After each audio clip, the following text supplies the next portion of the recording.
So, welcome back to False Dichotomies. I'm Cy Castells. I'm Daria Quinn.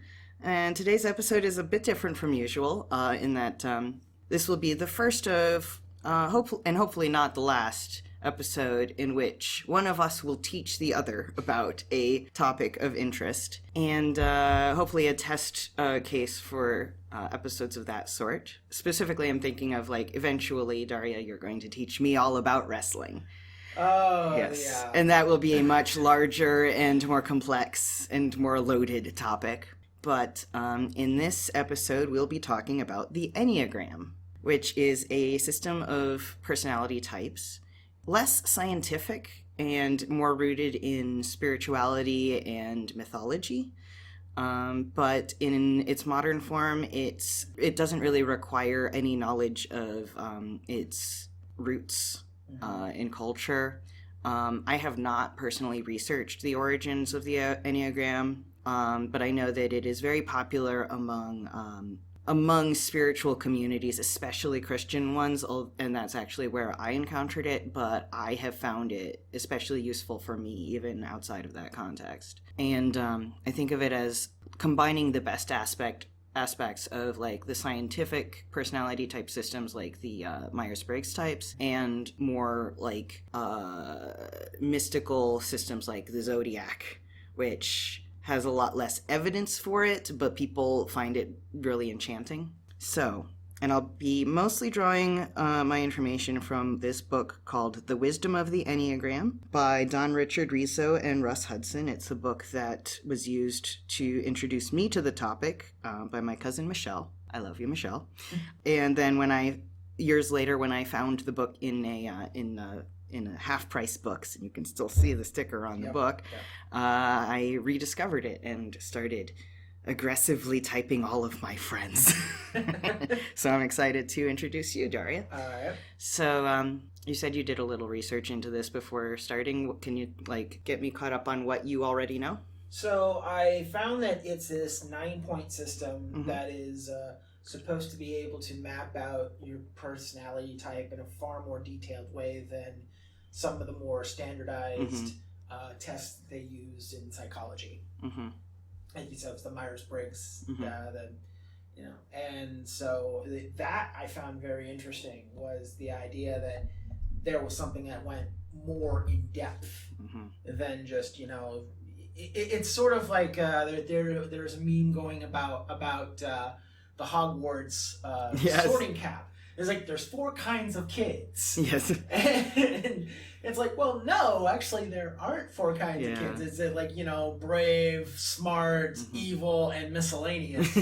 And it's like, wait, that's not quite right. So it's like when I look at something like the Myers-Briggs test, it is like, okay. There's technically 16 types, but it's just along 4 binary options. Well, I guess it would be more like quadnary. Yeah, it's weird. I don't know a word. It's for 4 individual binaries, which 4 times 4 is 16, so that's how that works. So this one seemed like it was more in depth.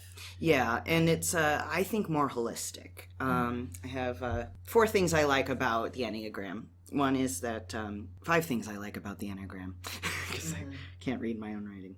Even when it's typed, that's how I am. It allows for a lot of complexity within each type.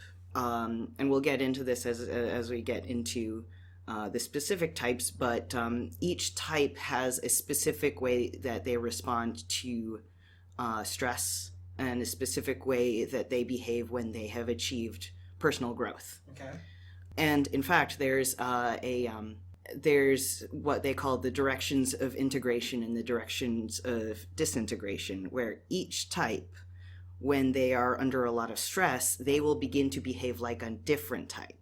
Okay. And that's called the direction of disintegration. And then when they are at their best, they will begin to behave more like yet another type, and that's called the direction of integration. So there's actually 3 types that a person can be. Yes. Okay. It's there's the core type, what they call your dominant type. Okay. And then and that's why it can be really tricky sometimes to figure out your type. Some people go through decades of their life still trying to figure out what their type is, because it depends on how you behave at your best. It also depends on how you behave at your worst, and how you behave when you're just sort of living. Also, and that's like the second thing that I really like about it, is that I found it very useful for conceptualizing like reactions to stress and recovery from trauma. And like it has helped me personally like deal with trauma and figure out like my own psyche, just by like, wait a minute, this is how my type is supposed to react in this sort of situation. Maybe it's not all that bad, you know. And also that it doesn't pathologize these things. Like it describes like these like disintegration and integration and like the stress response and stuff as like natural parts of development, and like steps that you have to go through toward achieving that like higher self, Right. rather than like this is a problem that needs to be either avoided or solved. It's like frames stress and struggle as inevitable and positive in the long run, because you learn from it. And it's also been very helpful for me to learn to understand other people, because I'm very introverted on the autism spectrum, Right. and I have a really hard time empathizing with people who have very different personalities from me. And the Enneagram has been a very powerful tool for me to like understand other people, especially like the people who are very close to me but very different from me, like my girlfriend. Right. We'll get into that as well. And also like I also really like how it's rooted in spirituality, because I definitely believe that science is wonderful. I love it. But I think that we lose a great deal when we ignore spirituality and spiritual traditions. Yes, organized religion has so many problems, but most of its problems are in the way that it withholds those spiritual practices from common people and like locks it behind these institutional barriers. So I really like systems that make those tools available to everyone. And I think of the Enneagram as one of them. And I think another thing that kind of appeals to me about the Enneagram is that there is a visual representation of your personality type in something that resembles a pentagram. Yes, it's a symbol with it combines a couple of different symbols, and the lines connecting all the points will describe the relationships between the types. Right. So, do you want to? And I am a big fan of symbolism. Yes.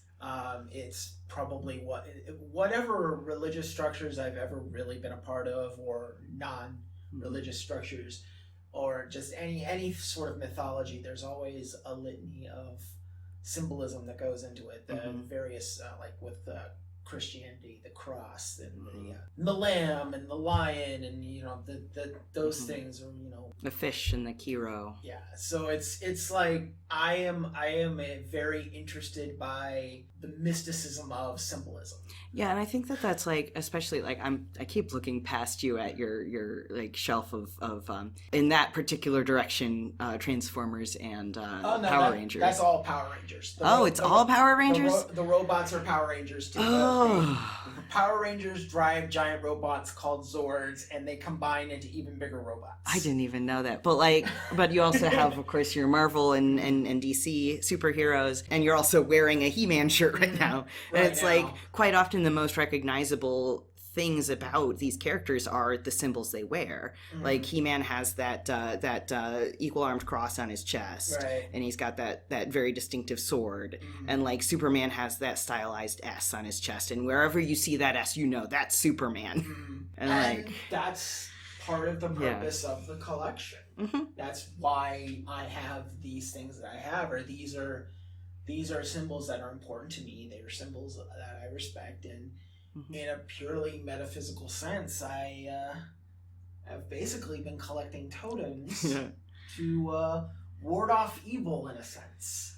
It's very unscientific of thing, given that what we learned about me and anti-science last week. Right, yeah. But I feel like I'm coming to grips with the idea that is the purpose of my collecting. is that I am on a metaphysical level creating a sanctuary for myself. And I have my own hypotheses in my mind about what that might mean about your type, but before I get into that, I want to actually find out your type. Because I do have suspicions about what your type is, but I don't want to say until we figure it out. That's fine. We'll get to that after we're done. All right. So I am definitely Y. Definitely Y. Definitely Y. And then for the first group, I would go B and C. All right. Let's find out what type that means, or what types. Okay, so if you were B and Y, that would be type 4. Okay. And if you were C and Y, that would be type 6. I am a type 4. Okay. And I suspected that you might be as well. That was like one of the top 2 that I thought. Okay. I would not have expected you to be type 6. Okay. But that doesn't mean you're not. Mm-hmm. In fact, 6s are often the hardest to figure out because they will tend to like chameleon themselves onto other types. Yeah. So let's see. And what that can mean is that like you might have one of these types might be your dominant type, and the other one might be what we call a wing. So as we learn more about it, you might figure out like which one feels better for you. But keep in mind that it will almost certainly be either 4 or 6. Now, as far as like my initial impression of hearing personality 6 and the way you were saying that like it's like a chameleon, I feel like in my life that I have had to adapt my personality to my surroundings. So for a very long time there was no me. There was just me in a situation, and it changed from group to group, situation to situation, belief structure to belief structure. So I mean, it may be difficult for you to see me as a 6 because you don't have that history with me, but I have that history with myself. So just to put that and there. Number 4, that could and this is why it can be really complex and tricky sometimes. That could also describe a 4, because 4s are often called the individualist, and their largest preoccupation is sometimes their own identity and their own like uniqueness. So like if you feel like you never fit in, you might be a 4. And sometimes if you like are struggling with that, you can be like, I wish I wasn't so unique. I want to be more like the people around me, and that can lead you to act more like a 6. So I kind of want to like as the next step go into what the 4 is, because that's the type that I'm most familiar with, being a 4 myself. All right. And then we can talk about the 6 and see if that one fits you better, because that seems like that might be your first instinct telling you that. An instinct is pretty important with these things. So let's go to the number 4 type. So 4s are described in the book as sensitive, withdrawn, expressive, dramatic, self-absorbed, and temperamental. And one of the reasons that I had... Okay, here's another thing about the Enneagram. Sometimes the Enneagram will like be very good at finding the parts of you that you find difficult to admit to. And I did not really want to be the dramatic, self-absorbed type. I did not want to be like the tortured artist type. I wanted to be like, can't I just be normal? Can't I be... But I also wanted to be unique. I was like, when people thought they knew who I was because they were assuming I was normal, I'd be like, no, you don't understand. And so quite often your type will be whichever type you want least to be, especially if you're early on in your development. But 4s are often artists. I'm going to go to the parts that I find especially... So there's different like sections in each chapter about like the different ways that each type behaves and operates. And one of the sections that this book describes for each type is their social role. That is how they behave in groups and families and stuff. And it says, average fours insist on being themselves and on putting their personal stamp on everything. Increasingly, their self-image becomes based on how unlike other people they are. Their superego message to be true to themselves is more and more intensely heard as they become more entranced. Similarly, the moods that fours get into are often in marked contrast to their surroundings. If others are happy, I feel sad. If others feel sad, I feel like giggling. And that's something that I go in and out of personally. Like, when I was young, I was often, like, trying to be whatever other people weren't. Like, I would sometimes I would choose my favorite color based on what other people didn't like. Like, blue, for a little while, blue was my favorite color until I realized that was the most common favorite color among the people I knew. So I was like, no, blue isn't my favorite color anymore. It's too common. And now it's yellow. And very, very few people have yellow as their favorite color. But even that, it's like, why would it matter to me? Unless that was just like, what I need to be is different. And then when I figured out that about myself, and I saw that, like, wanting to be different was like the stereotypical millennial behavior that people were looking down on, is like, I want to be unique just like everyone else. Suddenly I was like, well, maybe I don't want to be unique like everyone else. And so suddenly I was like trying my best to be common and trying to like reclaim things that had been rejected because they were too popular. I became a meta hipster.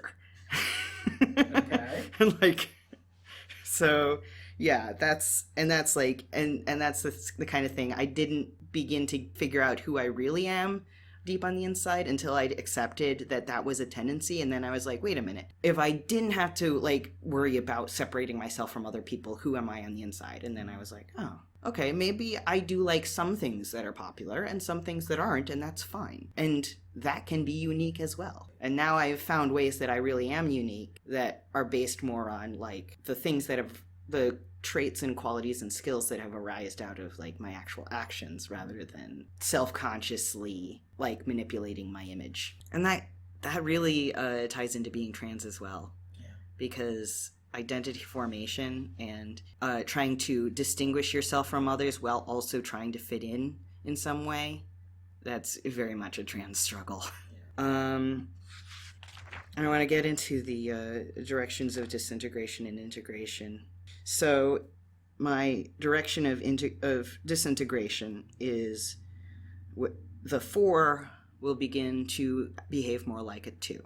Okay. And a 2 is the helper and the self-sacrificing martyr who will like just take care of everybody around them and like refuse to look after their own interests. So how that happens with me is that when I am really, really threatened, I will mostly what will make me feel threatened is fear of abandonment. And I'll be like, I can prevent abandonment by just helping the people around me so much that they can't bear to lose me. Be like, I need to be useful. And that has gotten me in trouble because it's not sustainable. And it's also not true to myself. I am, at my core, much more self-interested than that. And when I deny that for too long, it gets really bad. And then it says here, remember that feelings aren't facts. And that's something I have a hard time with, personally, because it's like, my feelings feel very real. And the fact is, they are real, but they're not always based in reality. And as for the path of integration, and this is something I only found out the other day. I hadn't read that far into the book. I have been reading this book out of order and like based on what like interests me in that moment. And it was only this morning actually that I read, wait a minute, what is my path of integration? What am I supposed to act like when I'm at my best? And I was like, 4 goes to 1. Oh, that's interesting because 1s are activists and reformers, and their goal in life is generally to make the world a better place through their actions. And I'm like, well, that makes a lot of sense with me right now, because right now I feel like I am like in a place creatively where I have been using my art as activism. Like, and this podcast is part of that. Right. It's like, this is like, I hope that through this podcast and me expressing myself through it and expressing my individuality through it, that I can help people think a little bit differently and be more accepting of people who are different from them, and maybe discover some media that they had overlooked in the past, or look at the media they knew about in a new way. And I believe that that could make a huge positive impact on the world. So, and that holds true for the other art that I do, my writing and my poetry and stuff like that. Part of me is like, I hope that by expressing myself, I will make the world a better place. That's like, that makes sense, considering, you know, path of integration for going to one, and the one being activists and reformers and stuff like that. So that seems like enough for like an overview of what 4s are. So we can go on to 6 if you like. Yeah, we should. Yeah, before you decide whether you're a 4 or a 6. I've noticed that you have a bookmark for 7. I'm assuming that's the other type you thought I might be. No. Oh. That's my girlfriend. Ah, And okay. So I assumed in the wrong direction. No. I wanted to touch on that because of all the types that aren't like me. I know 7 best because I live with one. Right. And 7s are very, very different from 4s. Mm. And that has been the source of a lot of struggle and conflict between me and my girlfriend. So I thought at some point, if we have time, we can get into that and like how that balances out. All right. So Plus, I assumed in the wrong direction. Yeah. But that's all right. So actually, the other type I thought you might be was 5. And what's a 5? 5s are geeks. Okay. that seems like a very broad interpretation. That covers a lot. Specifically, 5s are the people who attempt to find security in the world by learning all they can about it. And they will collect information and sort of feel like if they immerse themselves fully in a subject and learn everything about it, then they will master it, and that will make them more powerful and more secure. Yeah, that definitely sounds like an aspect of me. I don't think that's the dominant one, though. I think that's...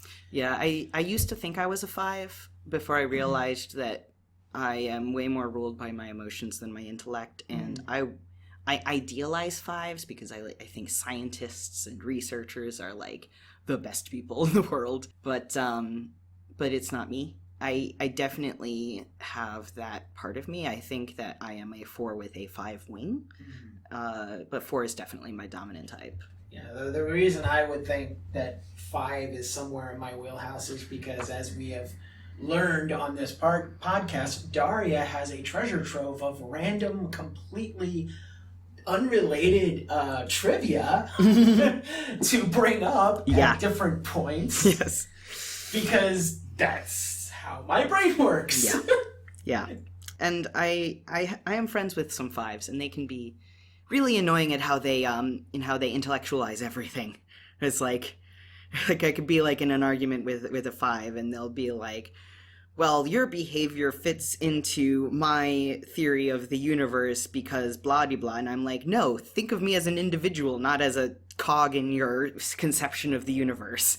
And that's, 5 and 4 getting rubbed up against each other in the wrong way. So, ready to get into type 6? Yes. So, personality type 6 is called the loyalist, and it's known as committed, security-oriented, engaging, responsible, anxious, and suspicious. It says in the margin, your basic fear is of having no support and guidance, of being unable to survive on your own, and your basic desire to find security and support. The superego message, which is like what your brain is telling you to do, is you are good or okay if you do what is expected of you. So it's like just driven to like conform in whatever way is called for. We have named personality type 6 the loyalist because of all the personality types, 6s are the most loyal to their friends and to their beliefs. They will go down with the ship and hang on to relationships of all kinds far longer than most other types. 6s are also loyal to ideas. systems and beliefs, even to the belief that all ideas or authorities should be questioned or defied. Indeed, not all sixes go along with the status quo. Their beliefs may be rebellious and anti-authoritarian, even revolutionary. In any case, they will typically fight for their beliefs more fiercely than they will fight for themselves, and they will defend their community or family more tenaciously than they will defend themselves. Does that sound at all familiar? That sounds more like me. Okay, so maybe you are a 6. And that would also explain why I wasn't able to guess it. I don't think this is an exact science. No. And it should not be taken that way. Yeah, and like, disclaimer, I'm not an expert. And another disclaimer, no matter how sure you are that you know your type, you could still find evidence that you're wrong. In that way, it's a little bit like finding out your gender identity. You may believe that you are one gender for a long time and then realize that it doesn't fit and that something else fits better. So that's another way that I think that the Enneagram has informed my experience with being trans as well. Well, with personality types and stuff like this, I think it's important for people to remember that these are not hard measures. You know, these are subjective measures that are supposed to like guide us in a direction. It's not supposed to be the definitive word about yourself. Yeah. It's not a system to be adhered to in the face of like evidence to the contrary. It is a system that is to be used when it is working, and when it's not working, find something else that works better. That sounds familiar. It can be a short duration personal savior. And it has been mine at times. I actually haven't researched much about 6 because the 6s I know have such indistinct personalities that going along with their like chameleon effect, that I haven't really had reason to like dig into what is a 6 even. Interestingly, my cousin Michelle, who introduced me to the Enneagram, is most likely a 6. And that's something, and one of the things that she has struggled with for the many, many years that she and I have talked about the Enneagram is trying to figure out what type she is and keeping returning to that 6, but then like at some point being like, but maybe I'm this other type instead. And like recently she was talking on Facebook about how she had been given permission to think of herself as a 7 instead of a 6, and that had given her a lot of like joy and hope and stuff like that. But then she had eventually realized that it wasn't as real to her as being a 6. So that's something that can happen. Let's get into like something I didn't get into when talking about 4s, and that is the what this book describes as levels of health, basically. Okay. There's a spectrum of levels of functioning that each type can be in at any given time. And when you're operating well, you can be one of the healthy levels, and most people fall into the average range at any given time. And then when you're going through especially tough times and you're not mentally healthy, you can be in the unhealthy range. So the healthiest... Actually, I find it best to go from bottom to top because like I exist more often in unhealthy levels that I find it more useful to start there and work my way up than the other way around. I think it's easier to recognize unhealthy levels. Yeah. In general. So absolute worst. The 6 is self-abasing and self-destructive. The realization that they have committed acts for which they will likely be punished is too much for unhealthy 6s. Guilt and self-hatred lead them to punish themselves, inviting disgrace and bringing down all that they have achieved. Suicide attempts to elicit rescue are not uncommon. So that's something. That sounds familiar. Yeah. How many times did I mention that in the transgender dysphoria blues? I think it's come up in more episodes than not. But that's the it's definitely a thing. That is the getting drunk at my friend's wedding story. Yes. That we should definitely cite in this. Yeah, slightly less unhealthy. Like just before getting to that point, you might be at level 8, paranoid and lashing out. 6s become so insecure and desperate that that they begin to believe that others will destroy whatever safety they have left. They harbor paranoid fears and delusional ideas about the world. They rant about their obsessive fears and may strike out at real or imagined enemies. Also sounds very familiar. Okay. Slightly highest, the highest of the unhealthy levels. So, like, just when you're beginning to spiral out of control. Panicky and unreliable. 6s fear that their actions have harmed their own security, and this may be true. Their reactive behavior may have caused crises in their lives, so they trust themselves even less. They feel panicky, depressed, and helpless, and so look for something to save them from their predicament. Yeah, been there. All right. Now we enter the average level. So this is like when you're basically doing all right, but, could probably be living up to your potential better. Level 6, authoritarian and blaming. 6s fear they are losing the support of their allies, and they are extremely unsure of themselves, so they look for causes for their anxiety. They are embittered, cynical, and reactive, feeling that their good faith has been betrayed. They blame others and get into power struggles. Yeah. Okay. Absolute, average. Level 5, ambivalent and defensive. 6s worry that they cannot meet the conflicting demands of their different commitments, so they try to resist having any more pressures put on them without alienating their supporters. They are anxious, pessimistic, and suspicious, leading to greater caution, impulsiveness, and indecision. That could very well be me right now.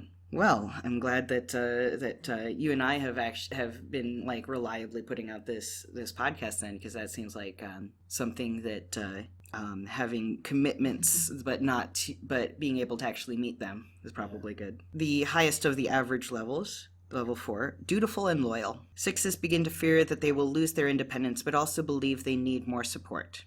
They invest themselves in the people and organizations that they believe will help them, but are uneasy about it. They seek reassurance and guidance in procedures, rules, authorities, and philosophies. That might actually be a better version of where I am right now. Okay. Sometimes we're healthier than we believe. I found that out about myself when the last time that I checked my health levels, I was like, oh, I'm already in the healthy range. Good for me. So, getting into the healthy range, when you're beginning to really live up to your potential. Committed and cooperative. 6s reinforce their self-image by responsibly working to create and sustain mutually beneficial systems. They form alliances with others, bringing thrift, hard work, and an attention to details. They are well-disciplined and practical, often foreseeing potential problems before they arise. Yeah, I could see that actually being you right now as well, especially as I've seen you in our collaborative relationship. So, yeah, maybe you are healthier than you believed. At least I have, at least I know that I'm going up. Yeah. That's good. Yeah. Up is good. Up is good.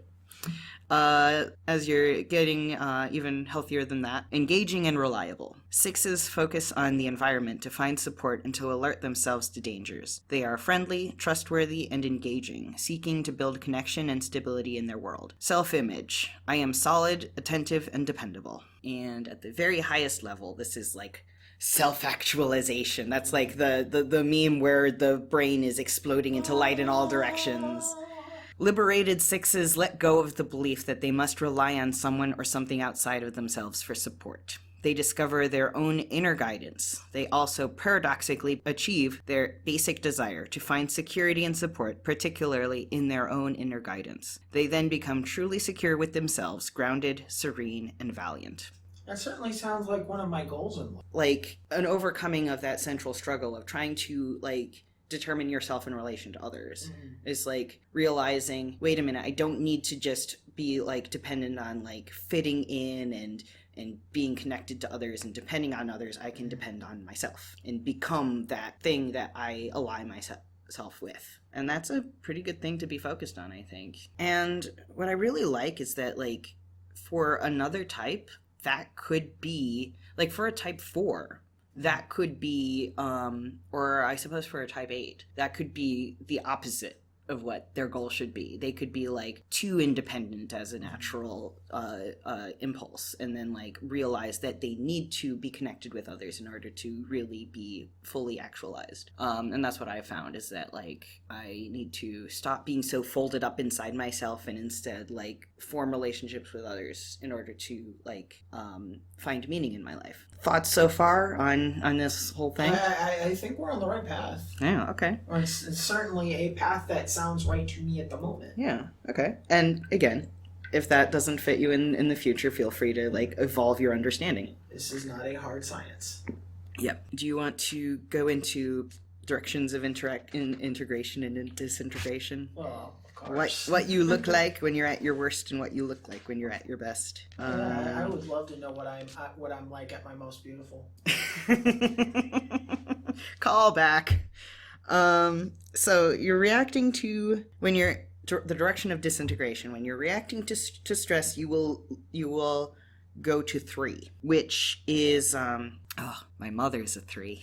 So this is not good. No, well, not good for You. Not good for you, I Oh, think, okay. because this will be your reaction to being stressed, and 3s are the ambitious and image obsessed ones. They're the ones who will be like, I need to look strong, I need to look good, I need to be well regarded, I have no self-esteem, so I need others to esteem me. That definitely sounds like marketing brain. Yes. And you've been privy to my marketing. Yes, when you we were thinking of doing an episode about Nightmare Before Christmas, and you were thinking, well, if we release that in October, then it will be good for our SEO. And I was like, well, I was thinking we could do it on October because we would want to celebrate Halloween. But that works too.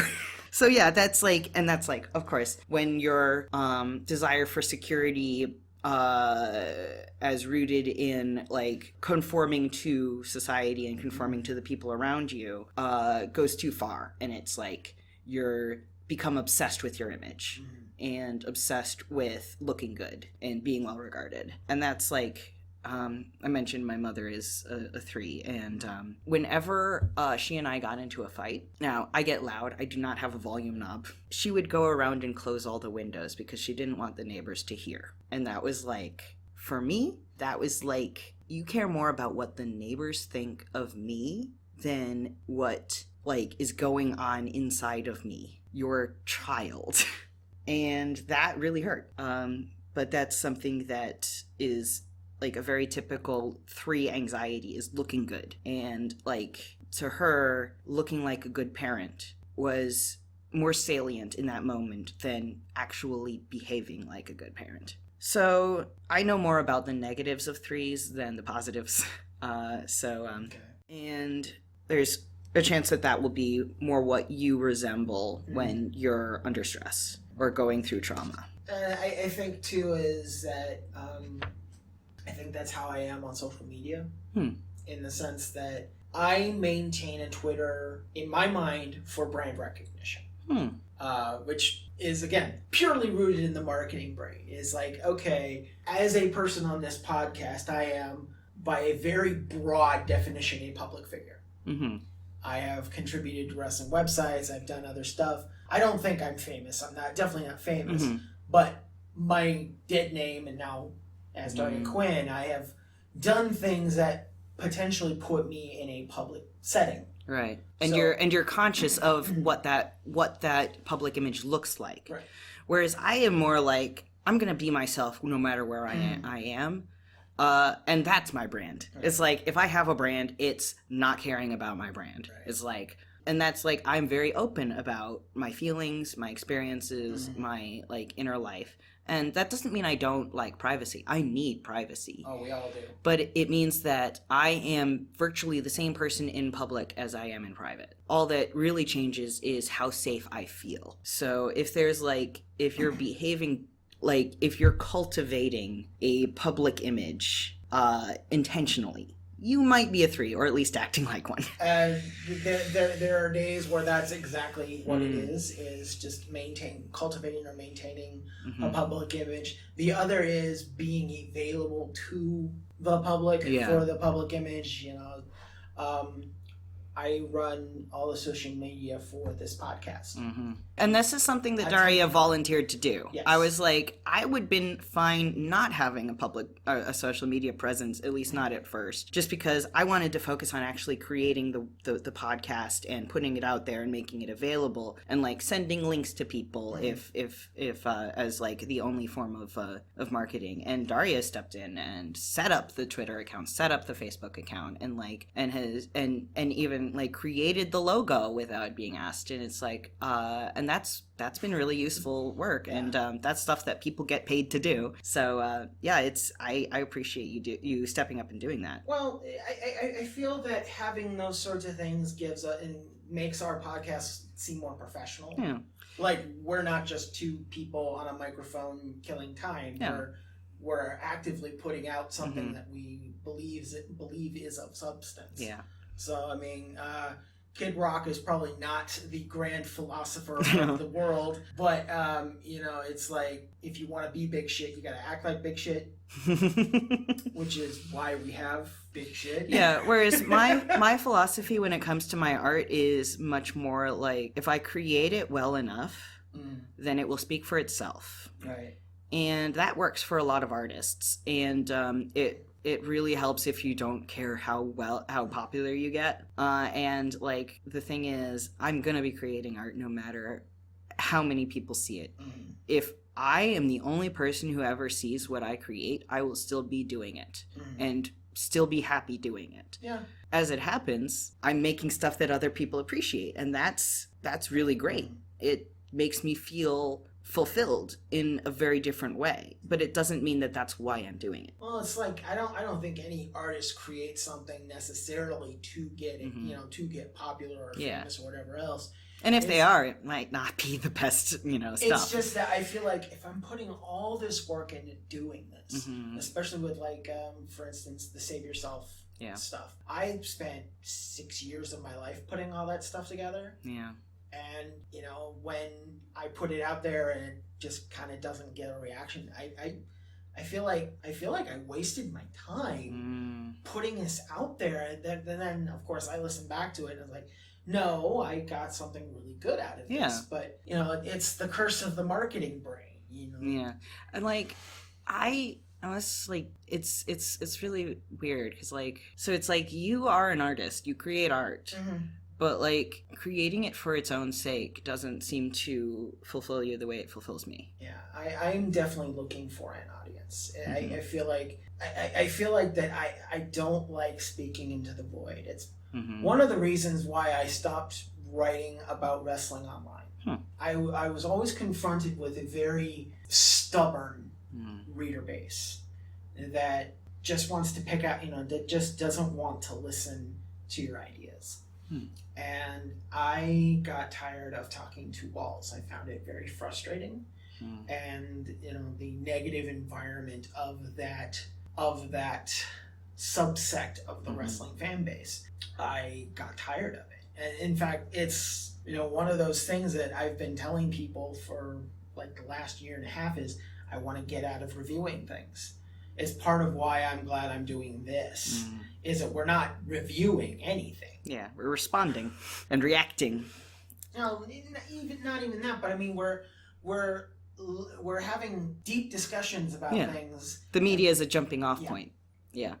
That's like thoroughly like I wanted a podcast because I wanted to have really cool conversations with my friend. Making it about like the media that we love, that was just an excuse to get talking. It was like, and like hopefully an excuse for others to listen. It'd be like, oh, I'm a fan of Dogma, someone made a podcast episode talking about it, maybe I'll check them out. Hey, these people are interesting. At least that's the hope. Whereas like again, making art for its own sake without thinking of an audience, I had a friend who was utterly horrified to find out that sometimes I will write a poem and not show it to anyone, and then months later delete it. Even those of us who are more marketing minded, we do that. Yeah. Because partially it's because we didn't really like it in the first place. Yeah. And came to hate it later. This was my friend who's a 5, and she's like, but this is information about who you are in that moment and what you were thinking about, and someday you might want to look back on that and study it. And I'm like, no, it's in the past. If I want to learn more about myself, I'd rather learn about my present self. Oh. I stopped journaling for that exact reason. It was, if I would go back and I would reread stuff that I journaled from years ago, it would just put me back in a place I don't want to be. It's the act of writing that's important. It's not like preserving the information in that case. Like, and that's the case with most of my journals. I don't really get much out of reading my old journals other than, wow, I was really fucked up back then, you know? The journaling was actually part of my deconversion process because when I was journaling, I was generally trying to be of the faith. And I bet that was probably an expression of your, like, loyalist, like, impulse to, like, define yourself as in relation to a group. Well, it was also me realizing that I was putting the idealism over people. And that I was actively denigrating friends of mine because they didn't believe exactly what I believed and whatever else.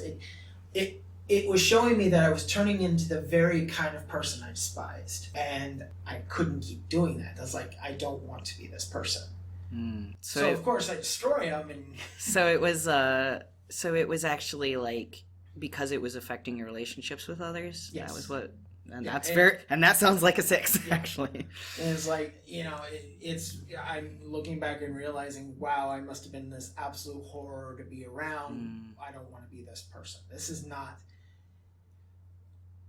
back to marketing brain, this is not the image you want to put out. Well, moving. And I know that everything keeps coming back to that, but it's like, maybe I am a 3. I don't know. Well, before we get into that, if that's your self when you're under stress, right, then let's see what the path of integration tells you. And 6 along the path of integration goes to 9. 9 is again, I hope you don't let this soil your image of 9s, but my ex-husband was a 9. But there is no alcohol, but drink to that. Yeah, because I think I need to be prepared for this. Okay, but to be fair, he was an unhealthy 9 in almost every respect. 9s are known as the peacemakers. Okay. And they are, they make really good mediators. At their worst, they tend to be very conflict avoidant, but at their best, they are, again, peacemakers. They can bring people together. They can resolve conflicts. Their vice, I suppose, is sloth. Each of them has a vice. It goes back to the spiritual origins of the system. Well, let's see what it says about 6s who are integrating into 9s. 6s become actualized and remain healthy by becoming balanced in their instincts and grounded in their bodies like healthy 9s. For 6s to find the stability they seek, they need to turn to the steady support of their physical presence to get grounded in the here and now. Many 6s are active, even athletic, but this is not the same thing as being in contact with the moment-to-moment sensations of the body. Attending to the immediacy of their sensory impressions acts as a counterbalance to the 6's nonstop thinking and gives them something else to identify with. So, kind of like achieving inner peace through like contemplation and self-acceptance is what I'm getting out of this. Does that sound like you when you're at your best? That sounds like what other people tell me I am at my best. A friend of mine died of cancer earlier this year. And she had some, what we would say, unconventional religious beliefs. Okay. Essentially, there is a guy known as Dr. Kinley who claims to be Adam, Jesus, God himself. Okay. I love where this is going. And he has supposedly performed miracles, brought people back from the dead, cured cancer. Oh, God. And never trust anything that says it's cured cancer except for science. And we are having this memorial service. The first half hour of the memorial service are testimonials from the family, not about Kara, but about Dr. Kinley. Oh. And there was a very palpable uncomfortableness about it. Yeah, why are we here? So when they're done and it's time for people to go up and, talk about Kara, I'm the first one up. I course correct. I make it about Kara.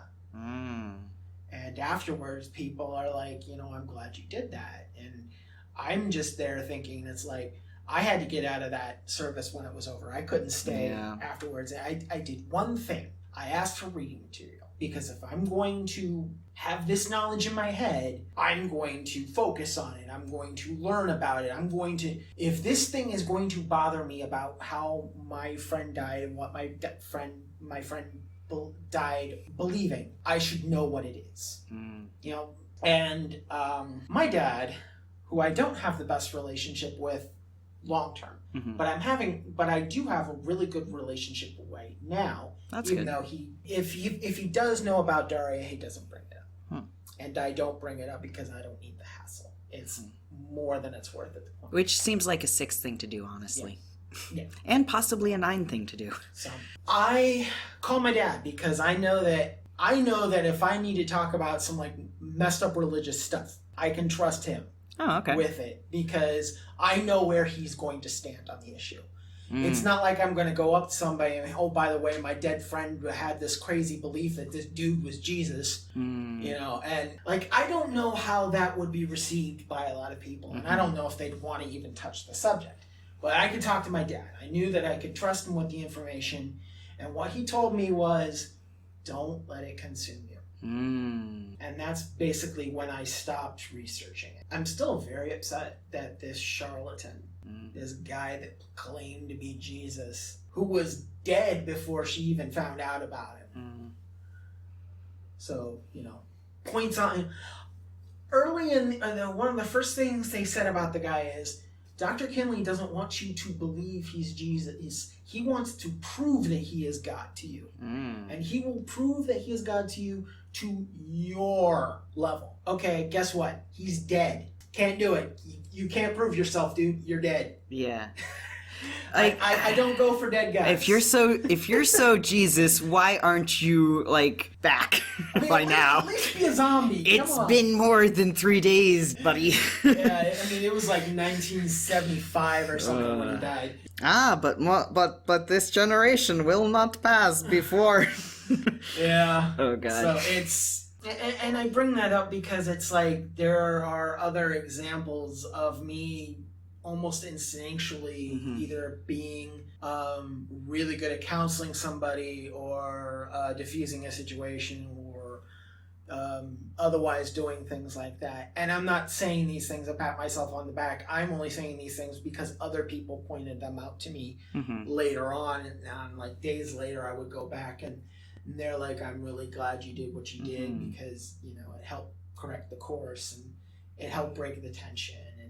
And I'm like, all I wanted to do was get the ceremony focused on the reason why we're here. Yeah, and you did that. You did that by expressing your loyalty to your friend, and recognizing her worth as a human being, in spite of these things that she was connected with that were interfering with that relationship.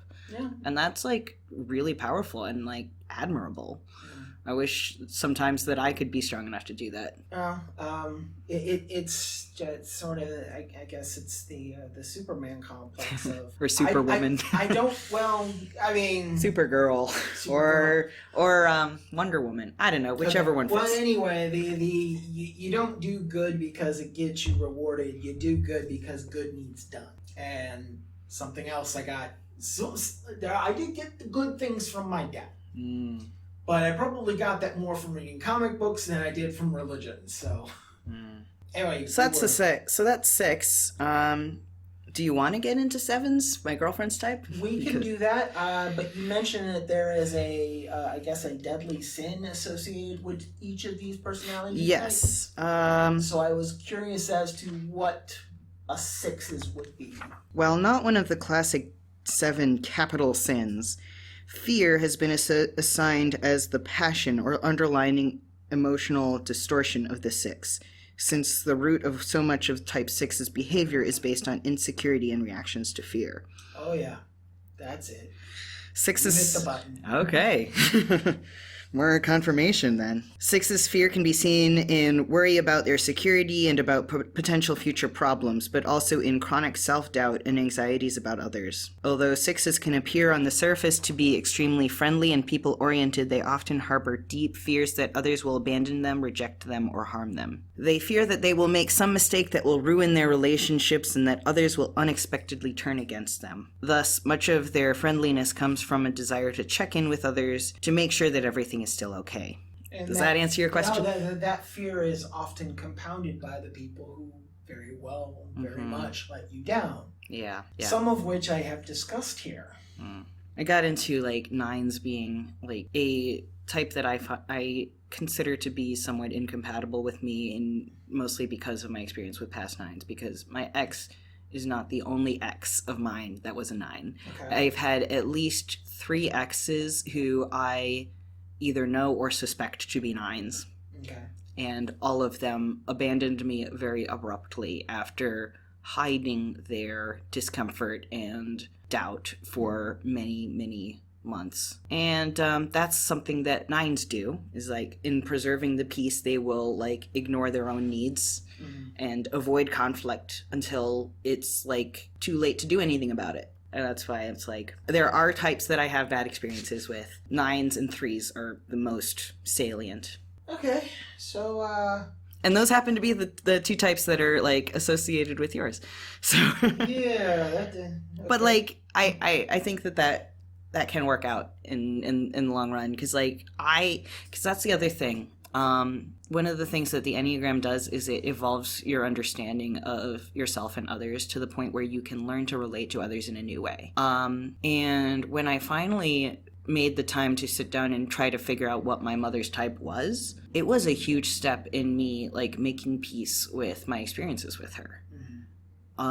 Framing her actions not in terms of what they did to me, but in terms of why she was doing them and what sort of anxieties and discomforts she was trying to like overcome through those actions. And like, they weren't good actions, but they were understandable considering where she was coming from. Like when your all-consuming desire is to look good and you're terrified of what might happen if you don't, like sometimes other people's feelings have to take a back seat to that need, and like I happen to be in the way of that in a lot of ways, and that's fine. Like it's like everybody is on this journey, and everybody's on a different part of that journey. And the hope is that each of us will, over the course of their lives, learn how to reach that pinnacle of health and self-actualization. And if that's the case, then she will eventually learn how to accept herself for who she is, flaws and all, and not have to worry so much about being found out as imperfect. And the same is true of the 9s that I've had bad experiences with. Someday they will learn the importance of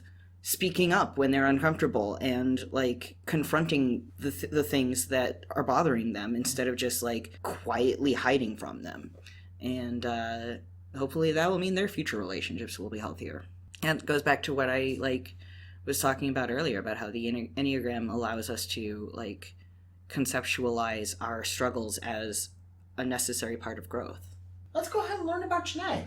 Yeah, so yeah, my girlfriend, I got her permission to talk about her on this episode, and I wanted to talk about her type specifically because it is very different from me, and I think it's also very different from you. 7s are known as the enthusiasts. They are constantly searching after new experiences, and their vice is gluttony. Because they will just seek after all the pleasures that they can find. And like Jeanette is like always wanting to go to parties and shows and gallery openings and like always trying to make every meal as delicious as she possibly can. And that can be really hard for someone who is as introverted as me. But it also means that there's never a boring day. There is always something that we can do if we need to go out and have some fun. And but it does mean that like I worry that I'm dissatisfying her. I worry that I'm not enough for her. I worry that if I decline to go on every little excursion she wants to go on, that she will get bored with me. And that's something that like is very true of sevens, that they are very easily bored. They'll be like at one party, and they'll be like, if I hurry up and talk to everyone at this party, then maybe I can go to that other party that's across town. Right.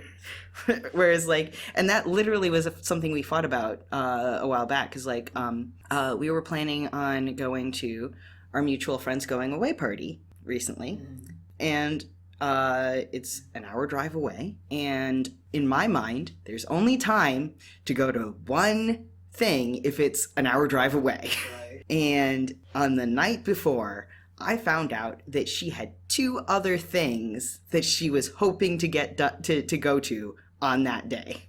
Oh, wow. Yes. And I was at this thing. Yes. So I know that, well, not only were you there for almost the whole thing, Yeah. but this was a sort of social gathering that drained even the most social of our friends, because the after party that was supposed to happen did not happen. Everybody just went home. So like, and it was a really good time, and we both had a very good time. Jeanette found a guitar and played it for us, and we had some really good food. But we had argued, because when I found out like that she was still weighing these other options, I was like, but I thought you were going to this party with me. And she was like, well, yeah, but like, we don't necessarily have to go to the whole thing. And I'm like, but I want to go to the whole thing, because this is one of my closest friends, and he's going like overseas for almost a full year. Yeah. And she was like, but I'm not as close friends as with him as you. And I'm like, okay, but like you said you were going, and I don't want to have to leave early because of you. And she was like, but what about taking separate cars? And I'm like, but it's an hour drive. We don't want to waste that much gas. And like, and finally, like, she did agree to like not bother with these 2 other things. Like, one of them she just decided not to go to, and the other one she decided to reschedule. But like, I felt so betrayed, because I was like, we had plans, and she was like, plans are always changeable. And I was like, that doesn't feel safe to me. Right. And in her mind, there's always time for more. There's always an opportunity to fit more into your day. And this has been very, very exhausting sometimes, before I learned how to like tell her, hey, I really need us to go home. And when she understands that that's something I need, she will immediately give up everything else that she had been hoping to do and put my needs first. And that's something that a healthy 7 will learn, that they can learn to enjoy what is right in front of them and not always be searching for more. Right. And that's something that is like, when you look at the healthy 7s, at the highest level, 7s let go of the belief that they require specific objects and experiences to feel fulfilled, so they are able to fully assimilate their experiences and be nourished by them. They also paradoxically achieve their basic desire to be satisfied and content, to have their needs fulfilled, and they become appreciative, ecstatic, and deeply grateful. And I have seen that in Jeanette when she's at her best. And it's like helped me feel more worthy of her love, because if I am good enough to satisfy someone who constantly needs more stimulation and is always looking for more, then wow, I must be really fucking special. Right. And she's told me as much. So that's been like, and that has fed into my deep desire to be unique and special and important as an individual. So I think that being a 4 and a 7 it has been like especially challenging, but also especially rewarding. And that's kind of why I wanted to get into 7s, because that like can like really highlight some of the ways that when different types interact, especially when they're very different, it can create special problems and but also create special blessings, really. So, I mean, this sounds like a system that, say, unlike the Zodiac, there isn't a specific type to match type. Yeah, it's like there's like I've heard some people say, well, but such and such is compatible with such and such, and according to this, and it's like, and yeah, it's some, like someone actually told me, but 9s and 4s are supposed to be very compatible, and I'm like, yeah, not in my experiences. And yeah, I think that might just be like some people are just want to be assured that they are making the correct choices for who to date and who to be friends with and stuff like that. But really, it's always more complex than that. And when you really dig into it, there's always more to any interaction than you might see on the surface. And this is another thing, and another reason I wanted to bring up 7s, because I mentioned that my path of integration will bring me from 4 to 1, which is the activists and reformers, and the 7s will go to 1 as their path of disintegration. Okay. So that's like one of the ways that we are very much opposites, because my behavior when I'm at my best resembles her behavior at her worst. Okay. They will think that they want to have all of these different experiences and pleasures, but they'll be like, but no, I need to deny all that and focus on working hard and getting stuff done. And I've seen that, like, when she's really stressed out, like right now we're having trouble making ends meet, and she's making more money than me, and she like has been expressing like anxiety about maybe I need to get a second job or work more hours, and I'm like, but you're already working so hard, don't put any more on yourself. And she's like, but she feels responsible for making our lives better, and that's not consistent with the behaviors that would actually make her self-actualized and, express her true self. Right. Because that would be denying her like need to have free time to go and experience things. So, and then when her path of integration is her path of integration, 7 goes to 5, and 5s are like the people who study things and learn all they can about a certain subject. And that's like when a 7 is like, they learn to focus their enthusiasm and their attention on one thing and learn it completely, rather than getting distracted by all these other pleasures in their periphery. They can really master that thing because they have the energy to do it well. So that's why 7 goes to 5 when they're at their best. One more thing, possibly a future episode, honestly, because there is a musician who has recently completed a set of 9 songs, one for each Enneagram type. Okay. And I think they are really good. I've actually it was discovering these songs. It was actually my cousin who introduced them to me. Discovering these songs and like listening through them has like kicked off my most recent, like, I go in waves in and out of thinking about the Enneagram, and that's what sparked me to actually put it on the list and think of doing an episode about it. So if you'd like, the musician, I forgot his real name, but he puts out his music under the band name Sleeping at Last. Okay. And so if you search for Sleeping at Last Enneagram, you will find each of the individual songs, and you'll also find playlists of them all. And I think they are all very, very good. I started by listening to the one for 4 because I'm self-obsessed like a 4, and it fits me perfectly. And the song for 7 fits my girlfriend perfectly, and it really digs into like this whole like arc of like development, going from like the deepest pits of the unhealthy behaviors all the way up to the heights of the healthy behaviors. And they're really emotionally affecting songs as well. If you want, you can go and listen to those. And listeners, you may also go and search for those and see if you enjoy it. And maybe in the future we can do an episode about that. Okay. I actually listened to that album a lot while I was writing the first draft of my most recent work of fiction, because I knew all of my characters' types. Okay. And listening to those songs while writing really helped me like get into those characters' minds. So, how are you feeling about your type? I feel that what we have settled on is pretty accurate. Yeah. So, Daria, probably a 6 based on what we talked about today. And that's a surprise to me, but sometimes what's most surprising is the most appropriate. So you can help support this podcast by going to our Ko-fi site. That's ko-fi.com/false dichotomies. Yes. Okay. You can follow us on social media. On Twitter, we are at Podcast False. On Facebook, it's facebook.com/false dichotomies podcast. We are also false dichotomies podcast.tumblr.com. If you are listening to this on YouTube, you can help spread the message about this podcast by clicking the like button, subscribing to our channel for more episodes and updates of when we upload, and clicking the notification bell so you know exactly when we've added new episodes.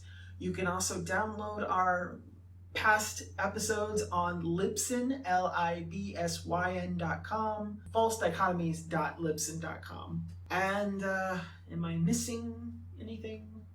Yeah, I mean, if you're missing anything, they can always Google.